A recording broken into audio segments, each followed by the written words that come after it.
Ever feel like everyone's just spouting off opinions these days without really, thinking? They're all on autopilot. Exactly. And it's like, has anyone ever actually stopped to, examine what they believe? Well, it turns out this isn't just a modern problem. Uh, Way back in ancient Athens, there was a guy, Socrates, who felt the same way. Socrates. Okay, so we're talking like Plato's Republic, the birthplace of democracy. That's right. Ancient Greece, but with, probably some interesting fashion choices. Yeah, togas for everyone. Not exactly a timeless look. Definitely not. But picture this.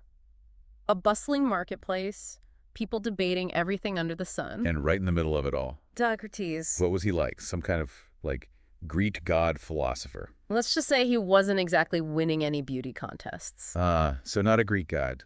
Got it. But the man had a mind that could unravel your entire worldview. He'd walk around barefoot, engaging people with these really simple questions. Simple how? Give me an example. He might ask something like, what is justice? Or what is courage? But then, through a series of questions, he'd help you uncover the flaws in your own thinking. So instead of just dropping knowledge bombs, he was drawing the truth out of you. Exactly. And this is what we know as the Socratic method. Precisely.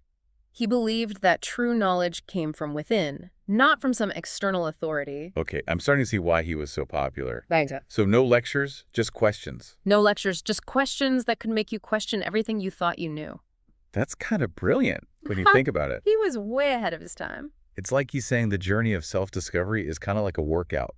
In a way, yeah. It takes effort. You gotta flex those mental muscles, and sometimes it's gonna be a little uncomfortable. So no pain, no gain, but for your brain. Exactly. And that leads us to one of Socrates' most famous ideas. Know thyself. Okay, but that one always seemed a little obvious to me. Don't we all basically, know ourselves already? We might think we do, but Socrates was talking about something much deeper. Deeper how? He wasn't talking about knowing your favorite color or what you had for breakfast. He was talking about a deep understanding of your values, your motivations, why you do the things you do. So less about the what and more about the why. Exactly. It's about asking those tough questions. Why do I believe what I believe? What are my core values? And am I actually living in accordance with them? That's pretty intense. It can be, but it's also incredibly rewarding. That kind of self-reflection, it's a lifelong journey, but it's the key to living a good and fulfilling life. Okay, so that's know thyself. Now, what about this idea that knowledge is virtue? What did Socrates mean by that? This is where things get really interesting. Socrates believed that no one actually chooses to be bad. Wait, really? He argued that if someone does something wrong, it's because they don't know any better. They're acting from a place of ignorance, not malice. So someone cuts me off in traffic. They just need a crash course in driver's ed. Well, maybe not literally, but the idea is that maybe they're having a bad day or they're running late or they just didn't see you.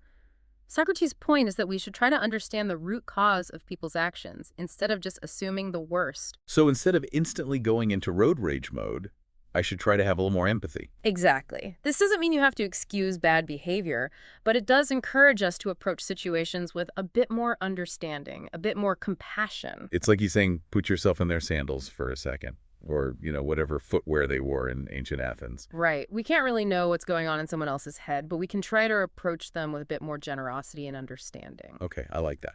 So less road rage, more Socratic dialogue. Exactly. It's a good recipe for a happier life and maybe even a kinder world. Okay, so we've been talking about Socrates and his whole question everything philosophy. Which, by the way, is a lot harder than it sounds. Oh, for sure. Right.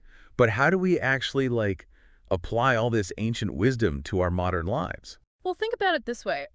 We're constantly bombarded with information these days, right? Totally. Social media, news, podcasts, it never stops. Exactly. So what if we started applying the Socratic method to all that information? You mean instead of just scrolling mindlessly, we actually stop and think critically about what we're seeing? Exactly. Yeah. Question the source, question the motivation, question the underlying assumptions. It's like that saying, don't believe everything you read on the internet.